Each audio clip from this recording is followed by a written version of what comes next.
En un mundo lleno de violencia, tristeza y enfermedad, siempre hay una respuesta. Clama a mí y yo te responderé, dice el Creador.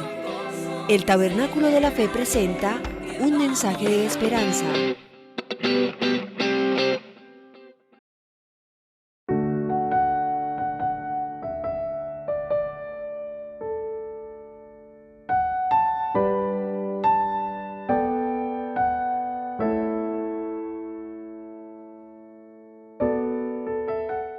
Quisiera en esta mañana comenzar con una pregunta. ¿Tiene mi vida propósito? ¿Tengo algún propósito que está determinado por Dios? ¿O simplemente la vida tengo que enfrentarla como venga las circunstancias y esperar en la suerte? Sé que el Señor va conmigo, pero el Señor tiene un propósito para mi vida mientras yo vivo en este mundo. Los que no conocen al Señor, como un ateo que dijo alguna vez, un gran actor, un artista, un poeta, dijo: hay que darle sentido a la vida por el hecho de que la misma vida no tiene sentido. Es decir, como no tenía sentido, no le había encontrado sentido a la vida, entonces él buscaba ponerle sentido a la vida. Por eso digo, mis queridos hermanos, ¿tiene la vida sentido? Hoy en día, para muchos que no tiene sentido la pandemia, ha sacado a relucir ese sentir en diferentes formas. Por ejemplo, a través del miedo, de la ansiedad, del temor, de la incertidumbre, de las fiestas, de las iras, de las bebidas alcohólicas, en fin, de muchas maneras empieza a sentirse esa circunstancia en el mundo. Una vida con propósito, escribió el doctor Rick Warren, el pastor de Saddleback Church allá en California. Escribió un libro que se llama Una vida con propósito. En su momento, hace años que salió, fue el mejor libro, el bestseller que se llamó del momento en toda la tierra. En pocos días se tradujo al chino, al alemán, al francés, al español y a otros idiomas muy importantes, y se vendieron rápidamente 25 millones de ese libro. Difícil que se vendan de la noche a la mañana, prácticamente 25 millones, por más que esté traducido a muchos idiomas. A ver, es muy difícil, porque es que la gente que lo veía, vida con propósito, entonces tenía una pregunta: ¿tiene mi vida propósito? ¿Tiene sentido la vida? ¿Mi vida tiene importancia? ¿Para qué vivo? ¿Cuál es mi propósito en la vida? Así que yo quisiera mencionar este tema porque me parece que es muy vital que lo tengamos. Por ejemplo, una de las cosas que el hombre tiene cuando no tiene sentido en la vida, cuando no tiene propósito en la vida, es buscar en el mundo todas las lujurias y los placeres que el mundo da. Dios entonces le habla al hombre y a la mujer, especialmente dice la Biblia, aquellos que están en el poder, aquellos que están con empresas con éxito, a los emprendedores y también a todo el pueblo, ¿no? Que tenemos que evitar la lujuria del poder, es decir, el dinero. Tenemos que evitar la lujuria del placer, es decir, los placeres sensuales. Tenemos que evitar la lujuria de las posesiones, es decir, de los bienes materiales que queremos alcanzar. Tenemos que vencer la lujuria de las posiciones, es decir, esos lugares de influencia que yo tengo, las posiciones que yo logro alcanzar en la vida, no posesiones. Una cosa es posesión, otra cosa es posición. Entonces, esos momentos de influencia que uno quiere lograr en el mundo. Y también la lujuria del prestigio. Son las 5 P's. Poder, placer, posesiones, posiciones y prestigio, que son realmente una grande dificultad para el ser humano cuando busca y no tiene una vida con propósito. Hay en la Biblia un libro fascinante. No sé si ustedes se han dado cuenta, algunos tal vez lo han leído todo, lo han meditado, lo han escudriñado, otros tal vez lo han leído de paso y no les ve mucha importancia. No sé lo que tú piensas, que es un libro que narra en la Biblia. Es extraño. En la Biblia tiene un libro que habla de la vida sin propósito. ¿Sabe cómo se llama? Eclesiastés. Mire el libro de Eclesiastés y te vas a dar cuenta que es la vida bajo el sol solamente, sin una revelación divina, sin el propósito divino, solamente una vida bajo el sol nada más. Así es lo que se determina. Y esa vida bajo el sol es vanidad de vanidades. Todo es vanidad. Cuando no hay un verdadero propósito en la vida que descubrimos porque Dios nos lo revela, entonces todo se convierte en vanidad de vanidades. Eclesiastés, ojalá que en algún día no lejano yo me anime a trabajar el libro de Eclesiastés, porque creo que vale la pena dar una serie. Son 12 capítulos, pero cada capítulo tiene una riqueza muy especial. Algunos se repite, pero al final es lo mismo. Vanidad de vanidades, todo es vanidad. Yo quisiera, para enriquecer el tema de esta mañana, que miremos un video que tenía que ver con ese tema de una vida con propósito. El hombre sin propósito es como un barco sin timón, un soplo, nada, nadie.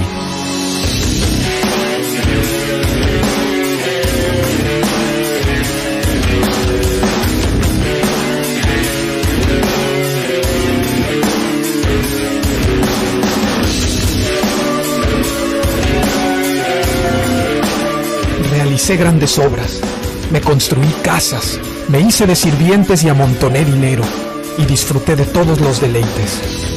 Me engrandecí en gran manera, más que a los que me precedieron. Consideré luego todas mis obras y el trabajo que me había costado realizarlas, y vi que todo era absurdo, un correr tras el viento, que ningún provecho se saca en esta vida.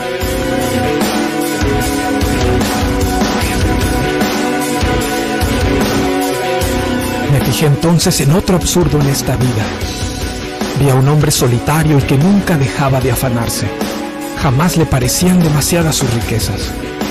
¿Para quién trabajo tanto? Y me abstengo de las cosas buenas, me pregunto. También esto es absurdo y una penosa tarea.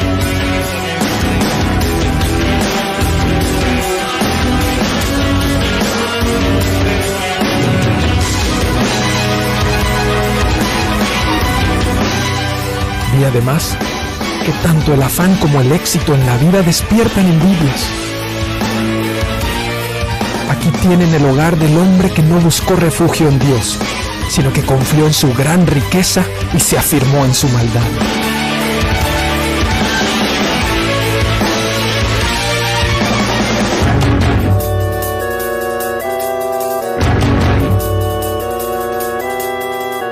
En vano he trabajado. He gastado mis fuerzas sin provecho alguno. Mis días se van más veloces que una lanzadera, y sin esperanza alguna llegan a su fin. Tengo en poco mi vida, no quiero vivir para siempre. Déjame en paz, que mi vida no tiene sentido.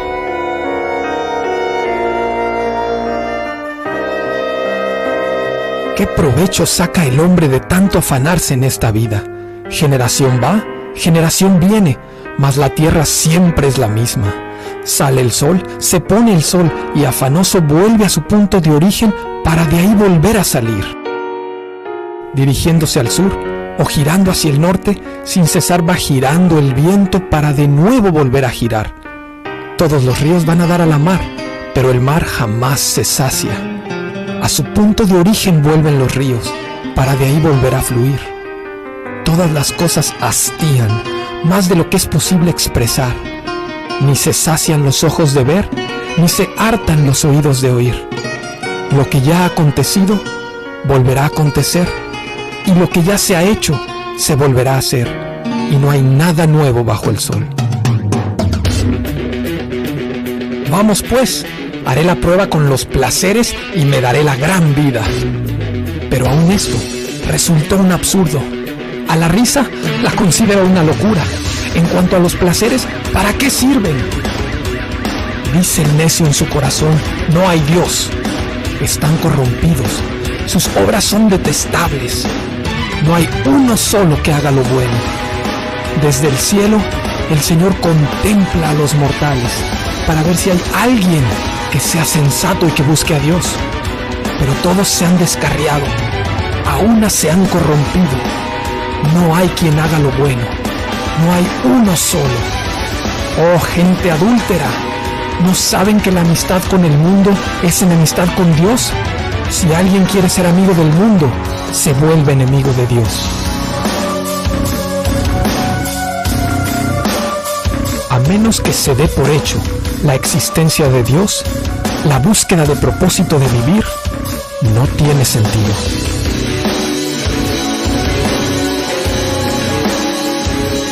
El que confía en sus riquezas se marchita, pero el justo se renueva como el follaje.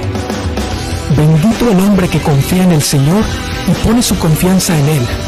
Será como un árbol plantado junto al agua, que extiende sus raíces hacia la corriente. No teme que llegue el calor, y sus hojas están siempre verdes. En época de sequía no se angustia y nunca deja de dar fruto.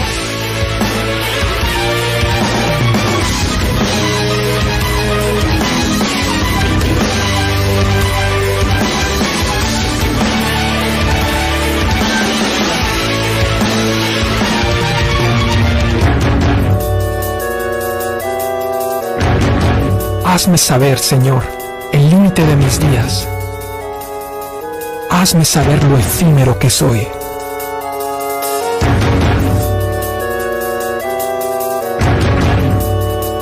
En esta tierra soy un extranjero. No escondas de mí tus mandamientos.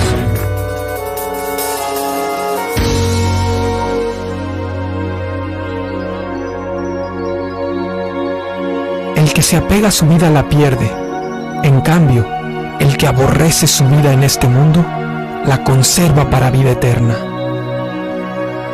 Pues todos han pecado y están privados de la gloria de Dios, pero por su gracia son justificados gratuitamente mediante la redención que Cristo Jesús efectuó.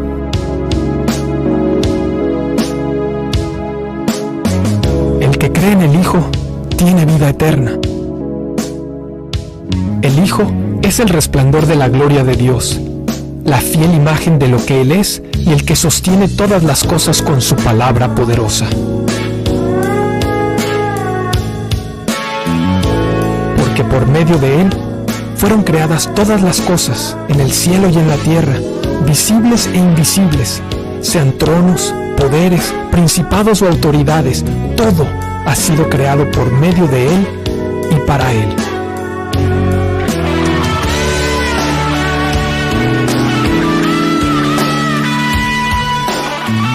Lávame de toda mi maldad y límpiame de mi pecado. Reconozco mis transgresiones. Contra ti he pecado. Crea en mí, oh Dios, un corazón limpio y renueva la firmeza de mi espíritu.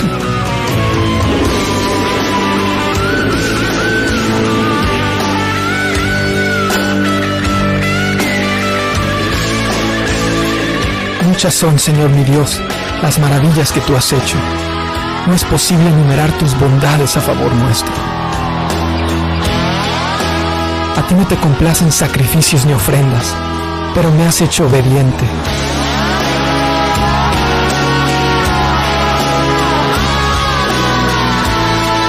Me agrada, Dios mío, hacer tu voluntad. Tu ley la llevo dentro de mí. La ciudad no necesita ni sol ni luna que la alumbren, porque tu gloria la ilumina y el Cordero es tu lumbrera. Y somos transformados a tu semejanza por la acción de tu Espíritu. Guíame a no vivir como necio, sino como sabio, aprovechando al máximo cada momento.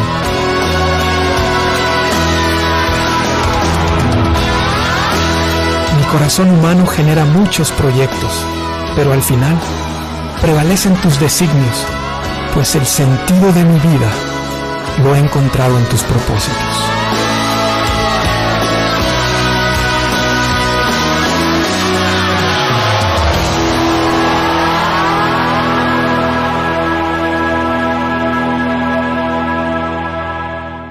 Después de ver este video de un hombre que no tenía propósito en la vida y creía que el propósito era los bienes materiales que tenía, y tenía como consecuencia problemas con sus relaciones, con el empleo, con su familia, tenía problemas con su prójimo y estaba preocupado mucho siempre por lo suyo, por su dignidad, la arrogancia que tenía. Pero esa arrogancia un día se terminó cuando encontró que Dios tenía un propósito para él. Y posiblemente para nosotros es una linda ilustración, porque puede ser que algunos que me escuchen simplemente se identifica diciendo: yo también era un orgulloso, un soberbio en la vida, y mi vida no tenía ningún propósito, ningún destino. Entonces yo me sentía, como dicen los muchachos, la mamá de Tarzán. Me sentía la última Coca-Cola en el desierto. Y entonces trataba a los demás con desprecio, con menosprecio, con actitudes soberbias, arrogantes. Pero después de que él encontró realmente el propósito para su vida, leyendo la Biblia y estudiando la Biblia, entonces encontró que Dios tenía un propósito especial y su vida cambió completamente. Seguro que ese es el testimonio de muchos, y si a algunos este mensaje del video les ha tocado el corazón, espero que vengan a Jesucristo, porque Él tiene un propósito para ti muy especial. Quisiera en esta mañana entonces, después de esa introducción, de esta larga introducción, comenzar diciendo lo que comencé a comentar con una frase muy pequeñita, una palabra mejor, muy pequeñita, que es una sigla de una frase larga. El PESI, ¿se acuerdan del PESI? Es el propósito eterno, supremo, inalterable e inmutable de Dios, que lo creó, lo hizo en la eternidad, y con ese propósito supremo, eterno, inmutable e inalterable, entonces nosotros estamos dentro de ese propósito. Y ese propósito de Dios comenzó en el Edén, no solamente cuando Dios creó los cielos y la tierra. Los cielos y la tierra nos hablan de ese propósito de Dios.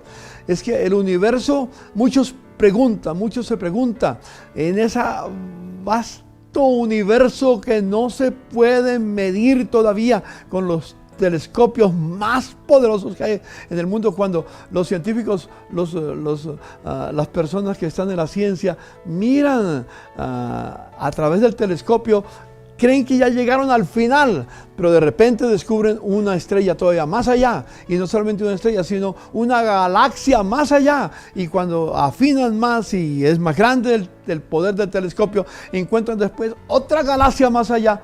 Y algunos han llegado a decir: es que el universo no tiene fin, es un universo sin fin. Yo no creo que no tiene fin. Tiene fin, tiene algún momento que el hombre no lo puede conocer, pero fue creado, y todo lo creado tiene un fin en su existencia.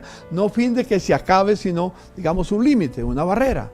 El único que no tiene fin es Dios, el que lo creó. Él sí es eterno y sin fin, y permanece para siempre.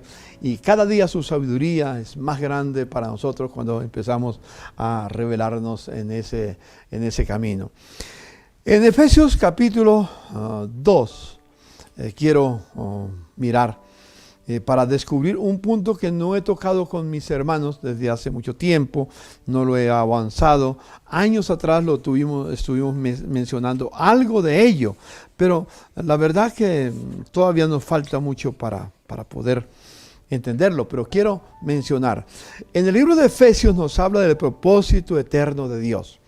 ¿Y cuál es el propósito eterno de Dios y cómo se ha ido desarrollando? Por ejemplo, dice en el Efesios capítulo 2, en el versículo 11, prácticamente hasta el final, hasta el 19 principalmente, dice: por tanto, acordaos de que en otro tiempo vosotros, los gentiles, eres judío. Pablo es judío. Él habla de nosotros y vosotros. Él habla de nosotros los judíos y vosotros los gentiles. En ese tiempo, vosotros los gentiles, en cuanto a la carne, dice el verso 12, en aquel tiempo estabais sin Cristo, alejados de la ciudadanía de Israel y ajenos a los pactos de la promesa, sin esperanza y sin Dios en el mundo. Pero ahora en Cristo, dice, vosotros que en otro tiempo estabais lejos, habéis llegado a ser cercanos por la sangre de Jesucristo. Porque Él es nuestra paz, que de ambos pueblos hizo uno, derribando la pared intermedia de separación que había entre judíos y gentiles, aboliendo en su carne las enemistades de la ley, de los mandamientos expresados en ordenanzas, para crear en sí mismo de los dos, judíos y gentiles, que están en Cristo y judíos que están en Cristo, formar de los dos un solo y nuevo hombre, haciendo la paz, el shalom, y mediante la cruz reconciliar con Dios a ambos en un solo cuerpo, matando en ella las enemistades. Escuche, la cruz de Cristo unió al pueblo judío y al pueblo cristiano para formar un solo cuerpo, el cuerpo de Cristo. Es decir, aquellos que reconocen, de los judíos que reconocen a Jesús, y de aquellos de los cristianos, de los gentiles que reconocemos a Jesús, de los dos hace un solo cuerpo. Sigue diciendo, y vino, anunció las buenas nuevas de paz a vosotros que estabais lejos y a los que estaban cerca, a los gentiles que estábamos lejos y a los judíos que estaban cerca. Porque por medio de Él, de Jesús, los unos y los otros tenemos entrada por un mismo espíritu al Padre. Y escuche, así que ya no sois extranjeros ni advenedizos, sino conciudadanos de los santos y miembros de la familia de Dios. Escuche, qué hermosa expresión. De los dos pueblos, de los judíos y de los gentiles, Dios formó uno solo, que es el cuerpo de Cristo, que es lo que se llama la eclesía. A veces hemos pensado que ya mencioné la eclesía en el mensaje hace 15 días, muy especial, y espero que ustedes lo repasen, porque seguiremos entendiendo un poco mejor la eclesía, que es lo que se llama iglesia, pero que tiene un contexto muy diferente a lo tradicional en este momento. Ese PESI es algo muy importante que tenemos en nuestra agenda. ¿Cuándo comenzó? ¿Qué significa el PESI? El PESI es que desde la eternidad Dios decidió tener una familia de muchos hijos, de muchos, pero muchos hijos, y que cada hijo se parezca a su hijo Jesús. Dios tiene una meta, Dios tiene un propósito para ti. El propósito principal es tener una familia de muchos hijos, y un propósito que está unido a ese propósito es que tú y yo nos parezcamos a su Hijo Jesús, que es el amado de Dios, del Padre, por la eternidad. No ha habido un momento, si es que podemos usar la palabra tiempo, no ha habido un momento en la eternidad donde Dios no haya amado a su Hijo, donde su Hijo no haya existido. Siempre han estado la Trinidad, Padre, Hijo y Espíritu Santo, y han disfrutado del amor, porque Dios es amor. Entonces ha habido ese amor entre Padre e Hijo.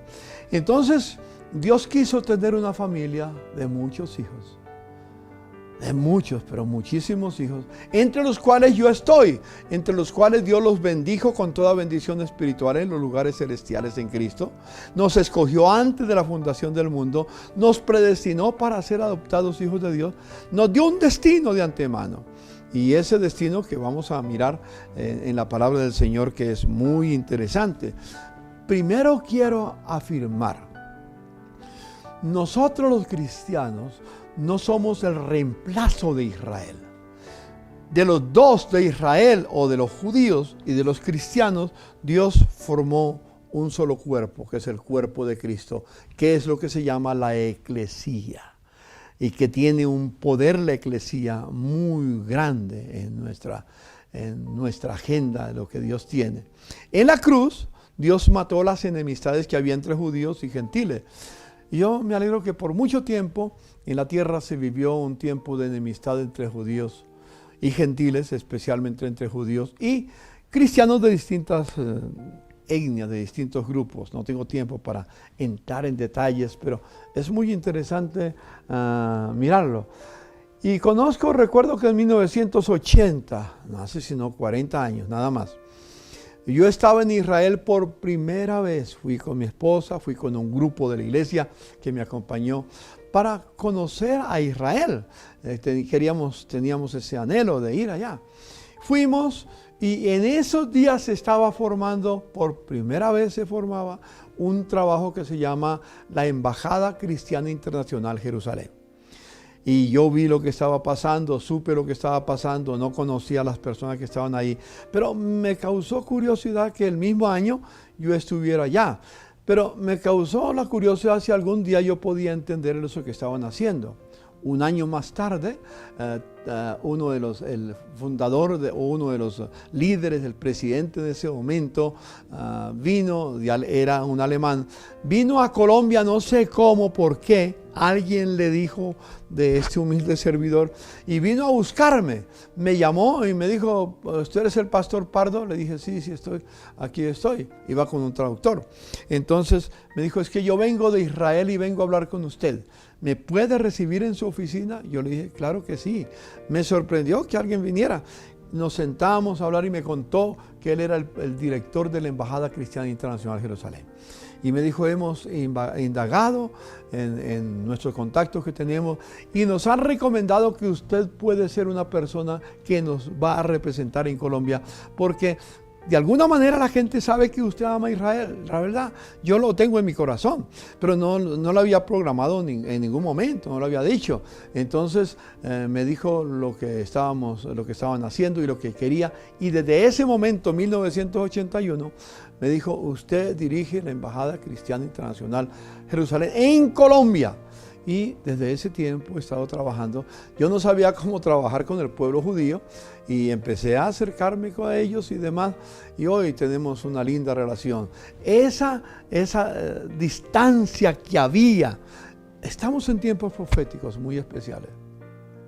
Esa distancia que había entre judíos y gentiles comenzó a desaparecer, a borrarse. Y hoy en día el pueblo judío lo proclama, sus gobernantes lo proclaman, el Knesset lo proclama, el Congreso de Israel y los primeros ministros y los rabinos, cada día lo van entendiendo que los mejores amigos que ellos tienen en la tierra son el pueblo cristiano que ama a Jesucristo. La verdad, no quiero decir que ellos se han convertido al Señor, pero empezaron a descubrir una verdad. Dios está cumpliendo la profecía y nos está utilizando a nosotros los cristianos como un pueblo profético. Precisamente en el mes de octubre se va a tener la fiesta de Sukkot, la fiesta que yo viajo con mucha frecuencia por muchos años a Israel. No todos los años porque sale costoso, pero en este momento ya hemos acordado que se va a celebrar la fiesta de los tabernáculos por medios digitales. Tal vez por Zoom, o yo no sé qué otra plataforma van a utilizar, pero se va a hacer y entonces usted puede inscribirse para participar en la fiesta de los tabernáculos. Es bueno que saque el tiempo, ya les haré llegar toda la propaganda, lo estaremos anunciando a través de este programa. Somos los únicos que en Colombia estamos anunciando eso, no porque seamos únicos, sino porque a Dios le place en su gracia hacer cosas extrañas. Y yo quiero que toda la iglesia en el país pueda conocer esto y entre, no para que sea miembro del tabernáculo, nada, estoy lejos de ese principio, pero para que reciban la bendición del Señor también y las iglesias, cada una participe en lo que Dios quiere. Así que de los dos pueblos, Dios mató las enemistades, hoy se está cumpliendo y nos está acercando cada día, estamos más cerca, hasta que llegue el día, se cumple Romanos 11, en que aquellos que rechazaron a Jesús, le abrirán el corazón al Mesías, al Cristo, al ungido, y lo reconocerán y viviremos juntos en la eternidad. Hay tantas cosas bellas. Pero por ejemplo, quiero mencionar en el libro de lo que Dios dice en el libro de Éxodo, es cuando Dios sacó al pueblo de Israel de la tierra de Egipto. Dice algo muy interesante en el capítulo 19. Escuche lo que Dios le dice a Israel. Y después vamos a ver lo que Dios le dice a los gentiles, a los que conocemos a Cristo. Mire, dice en el capítulo 19 del libro de Éxodo, dice en el versículo 3 al 6. Abra sus Biblias. Éxodo capítulo 19, versículos 3 al 6. Dice, Moisés subió a Dios Y Jehová lo llamó desde el monte diciendo, así dirás a la casa de Jacob y anunciarás a los hijos de Israel. Vosotros viste lo que hice a los egipcios y cómo os tomé sobre alas de águilas y los he traído a mí. Ahora pues, si diereis oído, escuchen, si diereis oído a mi voz y guardareis mi pacto, vosotros seréis mi especial tesoro sobre todos los pueblos, porque mía es toda la tierra. Y vosotros me seréis un reino de sacerdotes y gente santa, dice el Señor. Fue la promesa que Dios le hizo a Israel. Ahora, ¿cuál es la promesa que Dios le hace al pueblo de Dios, a la iglesia de Jesucristo? En Primera de Pedro, en el Nuevo Testamento, vayan al final de la Biblia ahora. Primera de Pedro capítulo 2, dice el versículo 9. Más vosotros, dice a la iglesia o a la eclesía, nosotros los que no éramos judíos de nacimiento, por ADN, pero dice, más vosotros sois linaje escogidos, real sacerdocio, nación santa, pueblo adquirido por Dios, para que anunciéis las virtudes de aquel que os llamó de las tinieblas a la luz admirable. Vosotros que en otro tiempo no erais pueblo de Dios, pero que ahora sois pueblo de Dios, que en otro tiempo no habíais alcanzado misericordia, pero ahora habéis alcanzado misericordia. Y si leemos Apocalipsis, para abreviar, dice que Dios nos hizo, como a los judíos, reyes y sacerdotes. Y hemos llegado a ser su especial tesoro. Es más, cuando Pablo perseguía a los cristianos, allá camino a Damasco, el Señor se apareció, ¿se acuerdan? En Hechos capítulo 9 se apareció a Pedro y le dijo a Pablo, le dijo, Saulo, Saulo, ¿por qué me persigues? La verdad, él no estaba persiguiendo a Jesús, pero Jesús dice, ¿por qué me persigues? Entonces le dice, dura cosas te es dar cosas contra el aguijón. Es que el que toca a un hijo de Dios, toca la niña de los ojos de Dios, la parte más sensible. Y Dios no va a permitir que ni los judíos que aman a Dios, ni los cristianos que amamos a Dios, podamos ser aniquilados como piensan algunos en la tierra. No va a pasar, jamás. Las puertas del infierno no prevalecerán contra la eclesía. Eso es interesante lo que dice la palabra del Señor.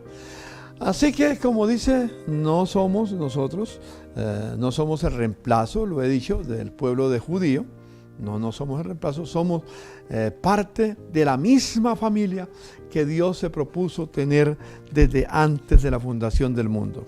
Estoy buscando un texto que me acuerdo ahora, dice en el libro de Apocalipsis, de Hebreos, por lo cual, queriendo Dios mostrar abundantemente a los herederos de la promesa la inmutabilidad de ese consejo, interpuso juramento. Es decir, Dios juró que el pacto que hizo con Israel y con los cristianos. ¿Se acuerda que fue lo que Jesús hizo en la noche que celebró lo que llamamos la cena del Señor, la Pascua? Tomó pan y habiendo dado gracias, dijo, lo partió y dijo, tomad, comed, ese es mi cuerpo que por vosotros es partido. Después tomó la copa y dijo, tomad, bebed de la copa del nuevo pacto que yo hago con ustedes. Estamos en pacto con Dios, los judíos y los gentiles. En pacto con Dios, los gentiles que hemos recibido a Jesucristo. Así que la verdad es que el antisemitismo que ha existido por mucho tiempo en la tierra y que de alguna manera ha afectado a la iglesia de Jesucristo, tiene que desaparecer. Yo conozco en muchas oportunidades en nuestra comunidad algunos hermanos muy queridos que los amo con todo mi ser y simplemente han tomado ciertas actitudes porque ignoran la verdad de Dios. Y yo no quiero que ustedes ignoren la verdad de Dios, porque yo voy a seguir hablando del pueblo judío como un pueblo escogido por Dios. Al fin, déjeme decirles, Dios dijo a Abraham, en ti y en tu simiente serán benditas todas las familias de la tierra, la tuya y la mía. Pero a medida que pasó el tiempo, Dios siguió adelante con su propósito, con su amor. Y en Cristo nos bendijo a nosotros. ¿Se acuerda el apóstol Pablo en la cárcel? Le dijo al carcelero, cree en el Señor Jesucristo y serás salvo tú y tu familia. Es algo muy interesante que debemos tener en cuenta en nuestra vida. Y tanto judíos como gentiles somos herederos de Dios. En el libro de Hebreos capítulo 1, miren lo que quiero mostrarles una perla para que no lo olvide. Lo hemos dicho, pero a veces no entendemos exactamente. Dice el verso 2: en estos posteros días ha hablado por el Hijo, por Jesús, a quien constituyó heredero de todo y por quien asimismo hizo el universo. ¿Quién es el heredero de Dios el Padre? Jesucristo. Jesucristo. No porque el Padre va a morir, sino porque todo lo que Dios creó, el universo que Dios hizo, se lo entregó en sus manos a su Hijo y le dijo, esto es parte de tu herencia, hijo mío. Pensar el universo parte de la herencia de Dios para Jesús. Qué maravilla, si usted puede tomar, si puede ir por lo menos a YouTube y entrar y mirar imágenes del universo, te va a asombrar lo inmenso que es el universo, lo grande que es el universo. Como dice el salmista, los cielos cuentan la gloria de Dios y la expansión anuncia la obra de sus manos. Sí, el universo es enorme, es grande y es herencia de Cristo. Pero si ustedes se van a asombrar todavía más, en el libro de Romanos, Jesús le reveló a Pablo para que nos revelara a nosotros. El Espíritu Santo actuó diciendo que Cristo es el heredero y nosotros también somos herederos de Dios y coherederos con Cristo. Escuche, somos coherederos con Cristo. Es decir, todas las riquezas que el Padre le entregó a su Hijo Jesús también son mías, también son tuyas. ¿Por qué decir que somos pobres? Es que la pobreza no se mide por los dólares que tiene. Necesitamos comer y beber, claro. Pero si usted confía en el Señor y usa sus talentos, sus capacidades que tiene, te puedo asegurar que no te acostarás una noche sin comer. Dios te va a proveer. No te quejes. Dale gracias a Dios y Dios sabrá cómo alimentarte. Pero no espera que, como decía mi padre, me decía que algunos piensan que nos va a pasar como los cuervos allá en el arroyo de Kerif, que le trajeron de comer a Elías. Entonces dice, no se sienten sentando a esperar que los cuervos le traigan de comer, a trabajar. La verdad es que cuando utilizamos las capacidades que Dios nos ha dado, tenemos la capacidad de producir, de capacitar, de hacer microempresas, de ser productivos, y no nos va a faltar el alimento. No tienes que depender simplemente del empleo. Usa tu inteligencia, usa tus capacidades, usa tus dones que Dios te ha dado, porque la verdad será maravilloso que vas a ver en todo la mano del Señor. Hay muchos testimonios que tengo que no tengo tiempo para mencionarlos. Somos herederos con Cristo y somos herederos y coherederos con Cristo de todos los bienes celestiales. Y aquí sigo avanzando en el tema, porque el Padre le dijo a su Hijo, pídeme y yo te daré por herencia a las naciones. Escuche, ¿qué le dijo el Padre a Jesús? Yo te daré por herencia a las naciones. Todas las naciones de la tierra. No solamente a Jesús le pertenece el universo, a mí también me pertenece, porque soy coheredero con Cristo. No por mis obras, no por mis méritos, sino por la gracia y por el amor de Dios, que nos dio propósito en la vida. Y no solamente me pertenece el universo, también nos pertenece a las naciones de la tierra. Pídeme y yo te daré por herencia a las naciones. Por eso cuando Jesús resucitó de entre los muertos, se acercó a sus discípulos, y está muy claro ahí en Mateo capítulo 28, versículo 18 al 20. La palabra que debe traducirse literalmente es, vayan por todo el mundo y hagan de las naciones mis discípulas. Yo soy parte de ese proyecto del Padre que le dio a su Hijo. Mire, la cosmovisión bíblica es muy interesante. La cosmovisión bíblica es una palabra muy linda. No la cosmovisión cristiana, porque los cristianos tienen distintas maneras de pensar. Pero la cosmovisión bíblica nos coloca en el pensamiento de Dios, cómo Dios ve el universo, cómo Dios ve todas las cosas. ¿Por qué existe lo que existe? ¿Por qué existes tú? ¿Por qué existo yo? ¿Para qué existe tú? ¿Para qué existe yo? ¿Cuál es el resultado de mi labor y cuál es el resultado de la labor del pueblo del Señor? Hermanos, en Filipenses capítulo 2 recuerdan que Dios, después de que resucitó a Jesús de entre los muertos, Dios el Padre, lo levantó de entre los muertos y le dio un nombre que es sobre todo nombre, para que en el nombre de Jesús toda rodilla se doble delante de Él y toda lengua confiese. Es decir, implica todas las naciones confiesen que Jesucristo es el Señor. Escúcheme, todas las naciones deben de confesar que Jesucristo es el Señor. Hay algo muy lindo, por ejemplo, en el libro de Romanos, si ustedes me permiten, en el capítulo 16 y los últimos 2 versículos del capítulo 16. Miren lo que dice, el verso 25 y 26. Y podemos terminar con el 27. Al que puede confirmaros según mi evangelio y la predicación de Jesucristo, según la revelación del misterio que se ha mantenido oculto desde tiempos eternos, porque fue en el corazón de Dios en la eternidad que se diseñó, pero que ha sido manifestado ahora y que por las escrituras y los profetas, según el mandamiento de Dios eterno, se ha dado a conocer a todas las naciones. Escuche, a todas las naciones, para que obedezcan a la fe. Llegará el día que todas las naciones tendrán que responder delante de Dios. Se les da la oportunidad. Y si no quieren, pues Dios entonces separará al final las cabras de las ovejas. Eso es lo que dice en Mateo capítulo 25, verso 31. Las naciones, el juicio de las naciones. Tú y yo, los seres humanos, vamos a ser juzgados como personas. Pero las naciones van a ser juzgadas también como naciones, porque las naciones son importantes para Dios.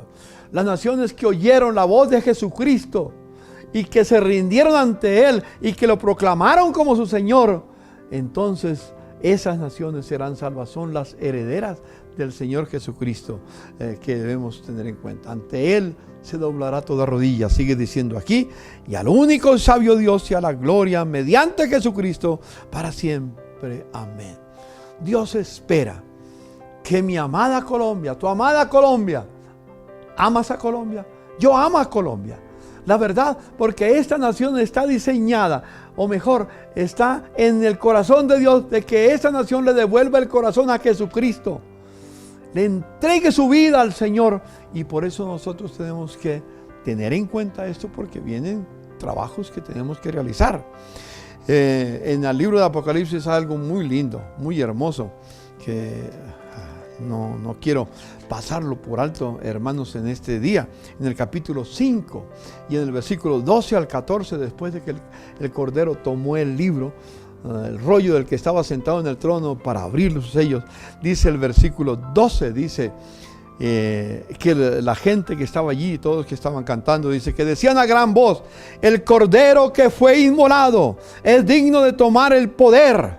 Escuche, el poder, las riquezas, la sabiduría, la fortaleza, la honra, la gloria y la alabanza. Y a todo lo creado que está en el cielo, sobre la tierra y debajo de la tierra y en el mar, y a todas las cosas que en ellos hay, oí decir al que está sentado en el trono y al Cordero sea la alabanza, la honra, la gloria y el poder por los siglos de los siglos. Y luego dice: y los 4 seres vivientes decían amén, y los 24 ancianos que representan la iglesia. Los seres vivientes representan la creación. Los 24 ancianos representan la iglesia del Antiguo Testamento, los judíos, y la iglesia del Nuevo Testamento, los cristianos, que de los dos hay uno solo, y los 24 ancianos están sentados alrededor del trono de Dios. Y los 24 ancianos se postraron sobre sus rostros y adoraron al que vive por los siglos de los siglos, judíos y gentiles. En Cristo Jesús adoraremos al Señor y le amaremos con todo nuestro ser. Ese espíritu antisemita que estaba mencionando hace un ratico tiene que terminar en la iglesia. Ama a los judíos porque es el pueblo de Dios. No solamente en Él son benditas todas las familias, en Abraham, en su simiente, sino que tenemos este hermoso libro que se llama la Biblia. ¿Sabe quiénes escribieron este libro? Mejor, ¿a quién Dios utilizó? A los judíos. Hay solamente un gentil, que es Lucas. Pero un Lucas que se convirtió y que fue el compañero de Pablo en toda su tarea que desarrollaba. De resto son todos judíos, todos. Pero no solamente eso, mi Redentor también nació de la simiente judía. Porque de los dos, Dios sabe cómo, de los dos pueblos va a ser uno solo. Tengámoslo en cuenta, hermanos, porque será algo muy maravilloso que tenemos que mencionar. Es decir, todas las esferas de influencia en la sociedad le pertenecen a Dios. Y estos 7 aspectos que encontramos aquí, recuerde cuáles son: el poder, la riqueza, la sabiduría, la fortaleza, la honra, la gloria y la alabanza. Son 7 aspectos muy importantes. El poder tiene que ver con el Estado, con el gobierno civil. Con los 3 poderes que hay: el ejecutivo, legislativo y judicial. Tiene que ver con toda la estructura del Estado de nuestra patria. Ese poder, lo que tiene el Estado, le pertenece a Dios. La riqueza, ¿qué es la riqueza? La economía. Luego la sabiduría está reflejada en la educación y en la ciencia. La fortaleza es la familia es el núcleo central de las naciones. Está la honra, que tiene que ser expresada por los medios de comunicación. Hoy en día los medios de comunicación no honran la verdad, se han alejado de la verdad, pero es un honor y una honra que le corresponde a los medios de comunicación decir la verdad. Cuando dicen la verdad, se les están declarando que tienen honra. Y la gloria está manifestada en las artes, en las 7 esferas de la celebración, en las artes que se tiene, que tiene que ver con la pintura, con el deporte, que tiene que ver con la gimnasia, que tiene que ver con las películas, que tiene que ver con todos los medios de entretención que llamamos, el fútbol, todo tiene que ver con eso, tiene que ver con lo que Jukun llama la celebración. En todo lo que se celebra tiene que ver, ahí está la gloria. Y luego la alabanza. ¿Dónde está la alabanza? En las comunidades de fe que reconocen la grandeza del Señor. En el Antiguo Testamento había una figura que yo quiero mostrar aquí. Esta figura, ¿sabe cómo se llamaba? El candelero de oro. Allá en el lugar santísimo estaba este candelero de oro, que significa la luz que alumbra del Señor. Tenía 7 candelabros. Sí, todo el candelero tiene 7 candelabros. Cada uno de ellos representa uno de esos que está en Apocalipsis, a mi entender, o por lo menos lo puedo ilustrar de esa manera. Y no creo que estoy violando la Escritura. Creo que un lado representa el Estado, el otro lado representa la economía, el otro representa la sabiduría, el otro representa bueno, en fin, las 7. Aquí está, vuelvo de Estado. El Estado, la economía, la educación, la familia, la honra, la gloria y la alabanza. Esos 7 están ahí. Y el centro, ¿cuál es el centro? La familia. Primero está el poder, la riqueza y la sabiduría. Después está la honra, la gloria y la alabanza. Y en el centro es la familia. Es que la familia es la que le da sostenimiento a todo lo demás que hay en el Estado, en la economía, en la educación, en las comunicaciones, en las celebraciones, en las comunidades de fe. La familia es el eje central. Es muy interesante esta figura, que quiero que la tengan en cuenta. El candelero de las 7 lugares que tenía para encender la luz. Así que Dios quiere que entendamos estas verdades, porque todo eso le pertenece. Solo el Cordero es digno de recibir la gloria y la honra. Hermanos míos, hoy aquí estoy terminando para dejarles ese concepto claro. La vida tiene un propósito. Sí, ¿para qué existe? ¿Cuál fue el lugar, el origen de tu existencia? En el corazón de Dios. Tú naciste en el corazón de Dios. Yo nací en el corazón de Dios hace mucho tiempo, antes de que el cielo y la tierra fueran creados, antes de que el universo fuera formado, ya Dios pensaba en mí, ya Dios pensaba en ti. Nacimos en el corazón de Dios. ¿Para qué fuiste redimido? Eso es lo que nos da significado en la vida. Para ser hijos de Dios, para hacer su voluntad. Yo tengo significado en la tierra porque vivo para hacer lo que a Dios le agrada. Yo quiero siempre hacer lo que a Dios le agrada. Tú también, hermano amado. ¿Y cuál es el propósito? El propósito, la intención que Dios tiene con nosotros. El propósito final es tener una familia de muchos hijos, que todos se parezcan a Jesús y que vivan para agradar a Dios. Ese es el propósito. Cuando tenemos ese propósito y sabemos para qué vivimos, no importa que haya luchas, que haya vientos, que haya tempestades, que haya pandemias, que haya virus, que caigan a nuestro lado 1000 y 10,000 a la diestra, en fin, no importa todas las tormentas que hay en la vida, nosotros caminaremos hacia puerto seguro y viviremos eternamente con nuestro Señor Jesucristo, viviremos eternamente con el Padre, vivimos eternamente con el Espíritu Santo y con todos los redimidos por la sangre del Cordero que ha existido y que existirá. Una inmensa familia que será como las olas, como la arena del mar, como las estrellas, sin poderlas contar. Nadie puede contar las estrellas. A veces pienso por qué Dios creó un universo tan vasto. Porque en ese universo quiere que nosotros vamos a vivir. Él creó todo, el Padre creó todo por medio de Jesucristo para Jesús. Es su herencia y yo soy parte de la herencia. El universo también me pertenece a mí. Mi familia y todo lo que tengo van a vivir para Él. Pero al terminar mi jornada, todo lo que Jesús heredó, lo heredo yo. Todo lo que Jesús tiene, lo heredo yo. Escuche, ¿y el universo para quién fue creado? Para Jesús.